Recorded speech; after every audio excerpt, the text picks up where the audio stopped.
What's up, people? Duncan here. This morning, it's about 6 a.m. I've already been up for a couple hours, and I've been thinking about what it means to be a man of character. And the reason I've been thinking about this is just recently got out of a relationship with someone who had a different set of values than me. And so there would be times where I'd be working from home and she'd be there and she'd want me to go run an errand or go shopping or, come play in bed or, whatever it might be. And I would tell her, no, I'm supposed to be working right now. And her response would be, no one will ever know. Well, I'll know. I'll know that I was supposed to be doing one thing and instead I'm doing this other thing and it's just not right. So no, I'm not going to do that. And as that relationship has come to an end, my character has come under attack. I'm this, I'm that, and I'll be real honest with you guys. There were times that I said things I should not have said. I can be a little bit savage. I can use my intelligence and my ability to speak well to be really damaging to people, and there were times that I did that, and that's not something I'm proud of. And so I was thinking about all these things and thinking about some of the things that I said as this relationship was coming to an end, thinking about some of the things that have been said to me and about me as this relationship was coming to an end, and holding that up against the standards of character that I hold for myself. And I was analyzing, where did I fall short of the values and the noble characteristics that I espouse and that I try to hold myself to.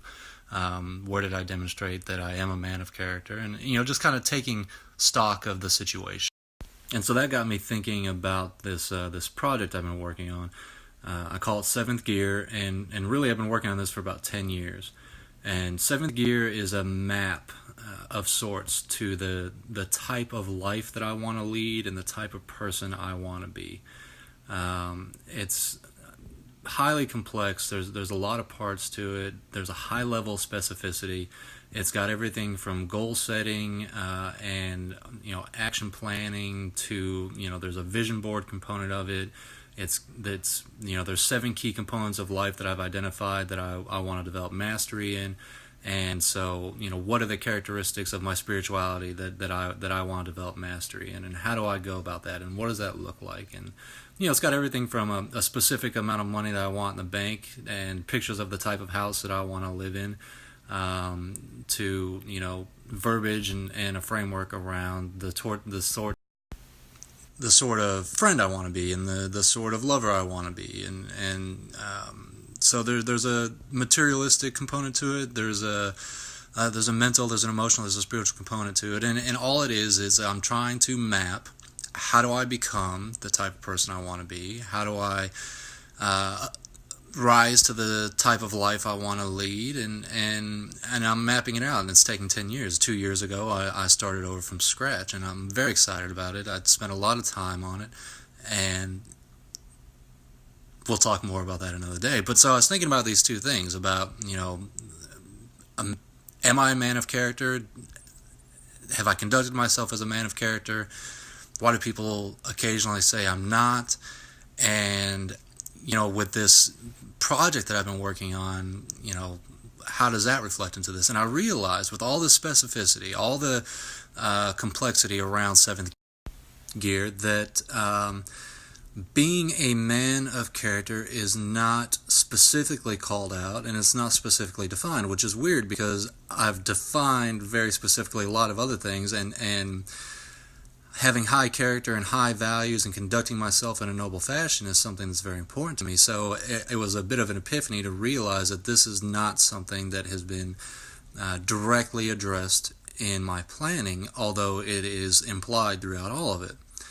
And so I was surprised by that, and I was intrigued by that, and I've been thinking about that. And so I want to take a minute to talk about what I think being a man of character is, and why it's important, and what I think the values of it are. And I don't know, I'm just these videos I'm just talking. I'm developing content, and maybe somebody watches this and it helps them, and maybe I'm just a raving lunatic, and that's fine.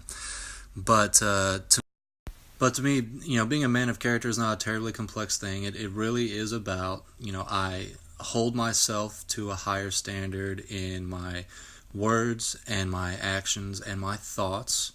Um, I have a moral compass. I know what's right, and while I am far from perfect, and everyone who knows me knows that that is very true, and while I do slip up, and I don't always meet the standards that I hold up, I do aspire to them, and I try to lead from the front, and I never ask anyone to do something that I wouldn't do myself, and I try to set the standard for what's appropriate, and I try to treat people not necessarily as they deserve, and not necessarily as I would want to be treated, but in a fashion that demonstrates respect and allows people to be who they are, whether I agree with them or not. And I think really the best word is I try to conduct myself with nobility, where I treat all men and women as equals.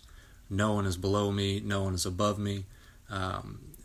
My behavior leaves no room for my character to be called into doubt. And if someone were to accuse me of something, my reputation should be so good that anyone who truly knows me immediately dismisses it as improbable and unlikely. That's the type of man I try to be. Like I said, I fall short of that. I use my words to cut people down sometimes, and I don't always conduct myself in a fashion that meets these standards. But these are values that I hold closely to me, and so it's strange that it's not called out in seventh gear. There are many benefits to leading life in this sort of fashion.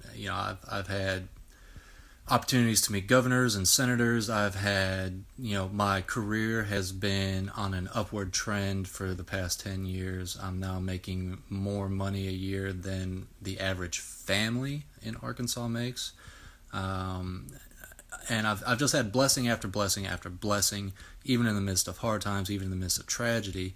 I've been able to, through no fault of my own, keep my head above water, continue to keep moving forward. Life keeps getting better, and I have every reason to believe that I will complete seventh gear, that I will meet my goals. And a big part of that is this foundation of character that I've developed and continue to develop.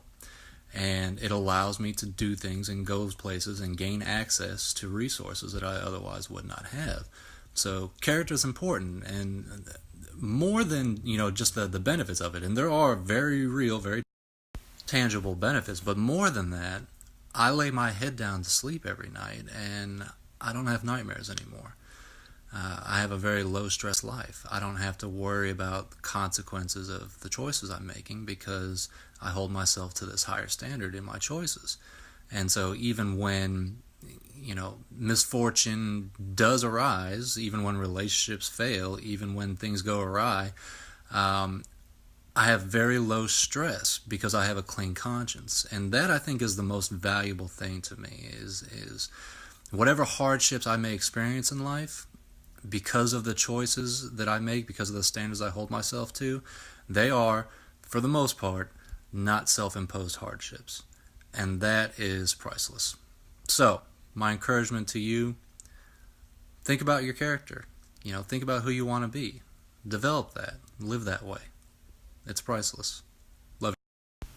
Love you guys. I'd love to hear the elements of your character that you find are important. I'd love to hear, the benefits you've experienced from them. And I'd love to see a little more nobility in the world. So you guys have a great day, and I'll see you guys on the next one.